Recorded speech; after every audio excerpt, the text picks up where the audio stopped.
Hello बच्चों, कैसे हो। ऑनलाइन गणित शिक्षण बाय जोगेंद्र चैनल में आप सभी का स्वागत है। आज हम कक्षा 6 एनसीईआरटी गणित अध्याय 3 संख्याओं के साथ खेलना चैप्टर के बारे में चर्चा करेंगे। इस वीडियो में आज हम अभाज्य भाज्य संख्याओं के बारे में चर्चा करेंगे और इराटोस्थीनिस की छलनी विधि के बारे में चर्चा करेंगे। अभाज्य और भाज्य संख्याएं किसे कहते हैं, ये हमने पिछली वीडियो में चर्चा कर चुके हैं। फिर भी हम आपको बताते हैं कि अभाज्य संख्याएं वे संख्याएं होती हैं जिनके दो ही गुणनखंड होते हैं, संख्या एक और वे स्वयं। और भाज्य संख्याएं वे संख्याएं होती हैं जिनके दो से ज़्यादा गुणनखंड होते हैं। अब आइए हम इराटोस्थीनिस की छलनी विधि के बारे में चर्चा करते हैं। ये यूनानी गणितज्ञ हुए हैं इराटोस्थीनिस, और इन्होंने यह विधि ईसा पूर्व 3री शताब्दी में बनाई थी। इसके अंतर्गत हम संख्या 1 से लेकर 100 तक के बीच की अभाज्य संख्याएं बिना गुणनखंड के ज्ञात कर सकते हैं। आइए देखते हैं। ये 1 से लेकर 100 तक की टेबल है। इसमें हमने पिछली वीडियो में हमने आपको बताया था कि संख्या 1 ना तो अभाज्य होती है ना ही भाज्य होती है, इसलिए संख्या 1 को काट दीजिए। इसके बाद जो दूसरी संख्या है, इसके बाद नेक्स्ट वो क्या है, संख्या 2, और संख्या 2 को गोला कर दीजिए। क्या कर दीजिए, गोला। संख्या 2 को गोला कर दीजिए। इसके बाद इस पूरी टेबल में 2 के जितने भी गुणज हैं, यानी कि 2 का पहाड़ा चलता है जहां तक 100 तक, उन्हें सबको हम क्रॉस करते जाएंगे।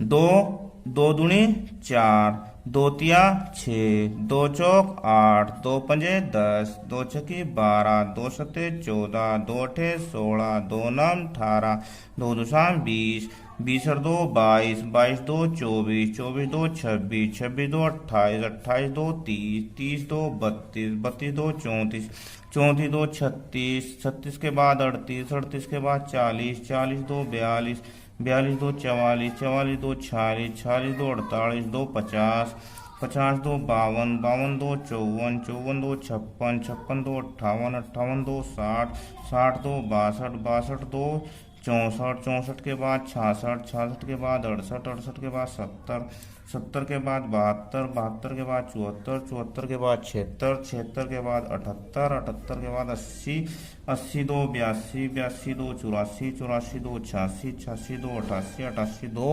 90, 90 के बाद 92, फिर 94, 94 2 96, 96 2 98, 98 2 100। 2 के गुणनफल के बाद अब 2 से अगली संख्या है 3, 3 को गोल कर दो, घेरा कर दो। इसके बाद 3 के जितने भी गुणज हैं इस टेबल में उन सबको हम क्रॉस करते जाएंगे। 3 एकम 3, 3 दूनी 6, 6 हो गया, 3 तिया 9, 3 चौक 12, 3 पंजे 15, 3 छंग 18, 18 हो गया, 3 सते 21, 21 को क्रॉस कर दो। 3 अट्ठे 24 पहले से ही है, 3 नम 27 को क्रॉस कर दो, 3 दुसाम 30 पहले से ही है, 30 और 3 33 को क्रॉस कर दो, फिर 36 पहले से 39 को कर दो, 39 और 3 42 पहले से, 42 3 45 को कर दो, 45 और 3 48 पहले से है, 48 और 3 51 को क्रॉस कर दो, 51 3 54 पहले से, 54 3 57 को क्रॉस कर दो, 57 और 3 60 पहले से, 60 और 3 63 को क्रॉस कर दो, 63 और 3 66 पहले, 66 3 69 को कर दो, 69 3 72 पहले से है, 72 और 3 75 को कर दो, 75 3 78 पहले से है, 78 3 81 को क्रॉस को, 81 और 3 84, 84 और 3 87 को कर दो, 87 3 90, 90 3 93, 93 3 96, 96 3 99। अब हमने देखो 3 के गुणज भी क्रॉस कर दिए हैं। अब 3 से अगली संख्या बिना कटी देखो कौन सी है, 5। अब 5 को हम गोल कर देंगे और 5 के जितने भी इस टेबल में गुणज हैं उन्हें भी क्रॉस करते जाते हैं। 5 एकम 5, 5 दूनी 10, 5 तिया 15, 5 चौक 20, 5 दूनी 25, 25 को क्रॉस कर दो, 25 5 30, 30 और 5 35 को कर दो, 35 5 40, 40 5 45, 45 5 50, 5 55 को कर दो, 55 और 5 60, 60 और 5 65 को कर दो, 65 5 70, 70 5 75, 75 5 80, 80 और 5 85 को कर दो, 85 5 90, 90 5 95 को कर दो। अब 5 के बाद अगली बिना कटी संख्या कौन सी है, वो है 7। तो 7 को गोल कर दो और 7 के जितने गुणज है इस टेबल में उन्हें भी क्रॉस करते हैं ऐसे ही। 7 दूनी 14, 7 या 21 पहले से ही हुआ, 7 चौक 28 भी हुआ है, 7 पंजे 35 भी हुआ है, 7 छंग 42, 7 सती 49 को कर दो 49 और 7 56, 56 पहले से 56, 7 63, 63 पहले 63, 7 70 पहले से 70, 7 77 को कर दो 77, 7 84 पहले से ही है, 84 7 91 को कर दो 91, 7 98 पहले से ही है। 7 के बाद 11 को गोला कर दो। 11 के गुणे देखो, 11 दूनी 22, 11 दिया 33, 11 चौक 44, 11 पंजे 55, 11 छक्के 56, 11 सत्तर 77, 11 से 88, 88, 11 नब्बे 99। 11 के बाद 13 को कर दो।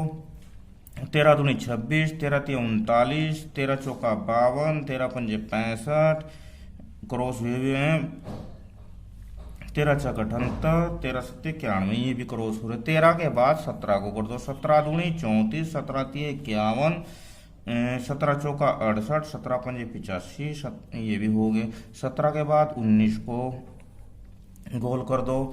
19 के देखो, 19 ही कम 19, 19 दूनी 38 हो रहा है, 19 तिया 57, 19 चौक 76, 19 पंजे 95, ये भी हो गए। 19 के बाद अब संख्या बच रही है 23, 23 की 23, 23 दूनी 40, 23 तिया 69, इसके भी हो गए। 23 के बाद संख्या कौन सी बची है, 29, 29 दूनी 58, इसके भी हो गए सारे। 29 के बाद है 31, 31 को कर दो गोला और 31 दूनी 62 और 31 तिया 93, ये सारे हो गए। 31 के बाद कौन सी संख्या बची, 37 को गोल कर दो। 37 के बाद कौन सी संख्या बची, 41 को गोल कर दो। 41 दूनी 82, ये भी हो रहे हैं। तो 43 की बची है, फिर 43 के बाद 47 बची है। 47 के बाद जो 53, 53 के बाद बची है 59 और 59 के बाद है 61, 61 के बाद है 67, 67 के बाद है 71, 71 के बाद है 73, 73 के बाद है 79, 79 के बाद है 83, 83 के बाद है 89, 89 के बाद है 97। तो अब हमने इस पूरी टेबल में देखा कि कुछ संख्याएं तो कटी हुई है, कुछ संख्याएं गोल है। जो हमने गोल की है, कुछ संख्याएं गोल हो गई, कुछ कटी हो गई। तो अब हम इस टेबल को देखने से एक निष्कर्ष पे पहुंचे हैं कि संख्या 1 न तो अभाज्य है और न ही भाज्य। एक तो ये पॉइंट आया है। एक के अतिरिक्त जितनी भी सभी कटी संख्याएं हैं वे सारी भाज्य संख्याएं हैं। जितनी भी संख्याएं ये कटी हुई हैं सारी भाज्य संख्याएं हैं, क्योंकि इनके 2 से ज्यादा गुणनखंड हैं। और घेरा लगी संख्याएं सभी संख्याएं अभाज्य संख्याएं, घेरा लगी संख्याएं। और इनमें सबसे छोटी अभाज्य संख्या कौन सी है ये बताओ। तो अब हम देखेंगे कि घेरा लगी सबसे छोटी संख्या कौन सी है, 2। तो संख्या 2 सबसे छोटी अभाज्य संख्या है। अब काटा लगी हुई कौन सी संख्या सबसे छोटी है, देखियो 1 है। अब 1 ना तो भाज्य है ना अभाज्य है, तो इससे दूसरी कौन सी है, 4। तो सबसे छोटी भाज्य संख्या कौन सी है, 4 है। तो इस प्रकार इस वीडियो में हमने अभाज्य और भाज्य संख्याओं के बारे में चर्चा की। हमने जाना कि इराटोस्थीनिस की छलनी विधि से बिना गुणनखंड किए 1 से लेकर 100 तक की संख्याएं हमने अभाज्य संख्या और भाज्य संख्याओं को अलग अलग कर दिया, इन्हें जान लिया, पहचान लिया। अगर वीडियो अच्छी लगी तो मुझे कमेंट में जरूर बताना। Thank you, have a nice day.